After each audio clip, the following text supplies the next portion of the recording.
Bill, Kristol, you are with us. We have just a few more minutes left here in this show, but we have so much more to talk about. This has really gone very, very, very fast.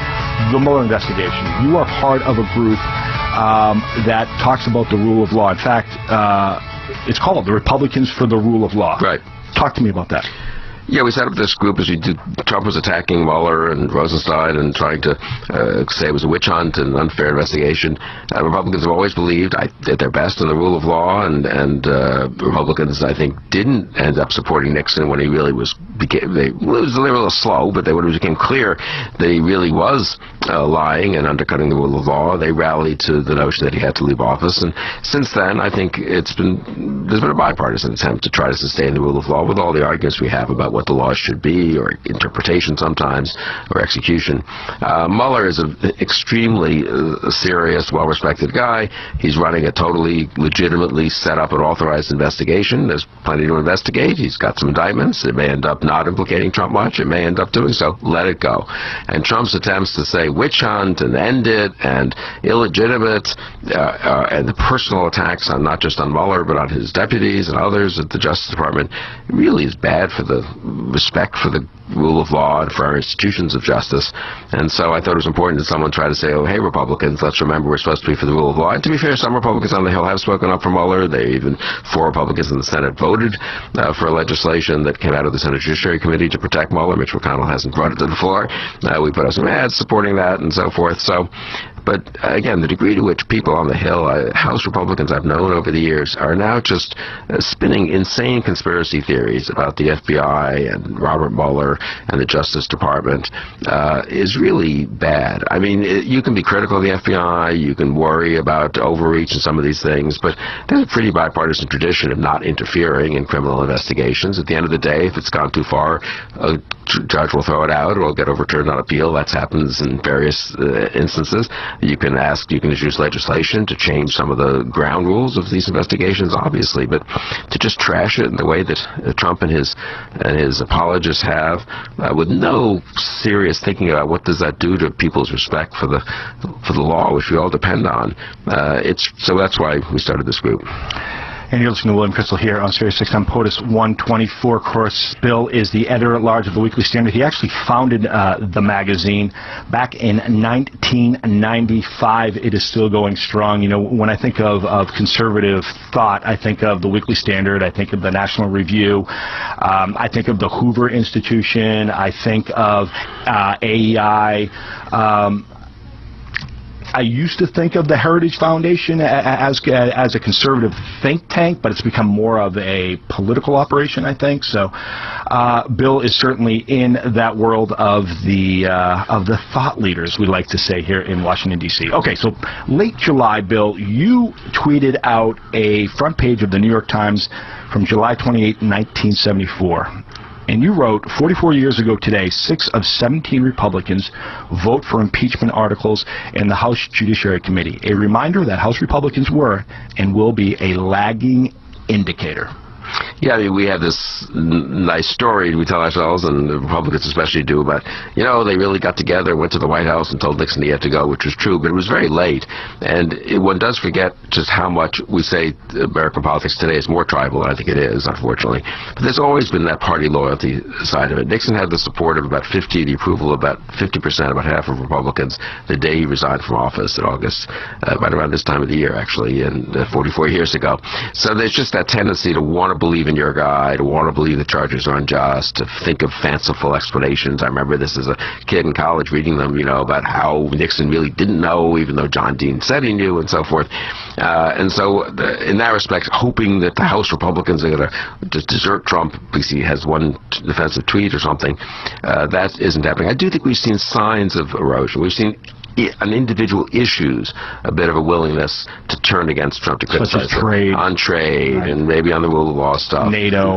Right, some of the foreign policy Russia, stuff. I mean, well, Russia in the sense yes. of they pass resolutions, but, you know, you and I both know a resolution. It's pretty toothless, and it's pretty, they're not profiling courage. But I think at least they're, from my point of view, at least they're getting used to not being cult followers and being a little critical. But again, I suspect until Election Day, they all feel now they're in the boat together. What does it do them any good to criticize Trump? They'll get beat up by the Trump supporters in the party. They'll weaken the chances of winning whatever House and Senate seats they care about. So I think, unfortunately, we're not going to have a huge amount of courage and outspokenness, unless something really dramatic happens, from congressional Republicans. I think that can change a lot again after November 6th. So let me ask you then, because obviously there's a Supreme Court seat to be filled. I don't want to spend any time on it because I think you and I are of the same belief that it's not going to be this epic battle that you would expect, given the fact that the court is now going to shift more conservative than it has when Brett Kavanaugh, who I expect and I suspect you expect will become the next nominee. But I do want to talk about the courts specifically when you don't see these Republican politicians or leaders stepping up to challenge Trump on these things. Do you think that there is a place for the judges now to speak out, and to take on a more public role? Because when you talk about the three co-equal branches of government, everybody thinks that we still live under King George, right? And we don't. The president has as much power as the Congress, as the judiciary. They just have different responsibilities. Right, and the courts have to speak up, but only when they get a case presented, so it's a little harder for them. They should play their role, and I think they've played a constructive role in the general legal system. And look, the good news for me about the Trump presidency is the institutions in America are pretty strong. Most of it, whether it's other branches of government, whether it's federalism, whether it's the media, whether it's the private sector, civil society, religious institutions, businesses, they're not at the beck and call of the president. And we are not a banana republic. Argentina elects a bad president, a demagogue, and really 4 or 8 years later, they could have a judicial system that's eroding, a free media that's not so free anymore, right. Corruption in the legislature. Well, look at Turkey right now. Yeah, we tend to be, we've spent 200 years building up institutions that resist that, and I think they're working pretty well. It's a tribute to the founders under Trump. But Congress has been the weakest, and for me, Congress is the key, and that's why I don't know how much they'll do in the next 2-3 months, but certainly after November 6th, it's really important, even if they want to end up supporting Trump for re-election or whatever, renomination, that I think, these are people who've run for years on certain policy positions, and they're sitting around, as you suggest, and occasionally pass a little resolution disapproving of something, or talk about passing such a resolution. They haven't really stood up and said, wait a second, you're the president, but I'm elected, and I get a vote, and I would prefer that here's my policy alternative. Just quickly, just staying on the court, we just have just a few minutes left here.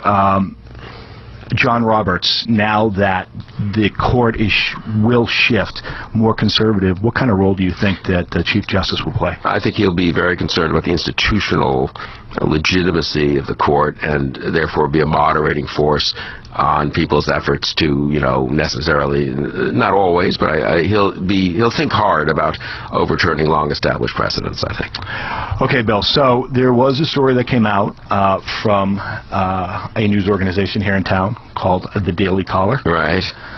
Let me read what they wrote. Bill Kristol, the former editor-in-chief of the Weekly Standard, is considering challenging President Donald Trump in the 2020 Republican primary. Kristol, who is consistently one of the most vocal anti-Trump Republicans, has been considering a run for months. A source familiar with Kristol's thinking told the Daily Caller News Foundation. I like a source familiar with Kristol thinking.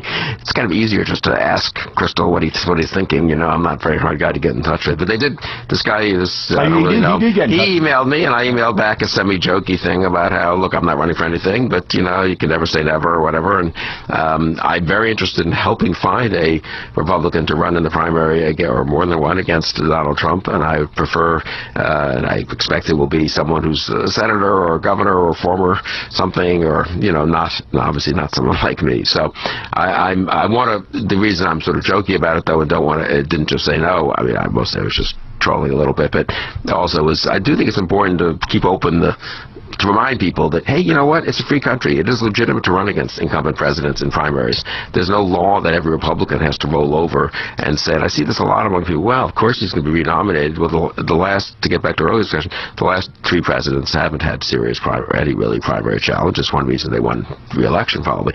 But before that, it happened all the time. 68, Gene McCarthy and Bobby Kennedy, Reagan against Ford in 76, Kennedy against Carter in 80, even Buchanan against Bush in 92. So the idea that there's something something like, whoa, that's really crazy. The idea that a controversial president, he's at 43% with the public now, with the economy growing and no foreign policy disasters that are evident.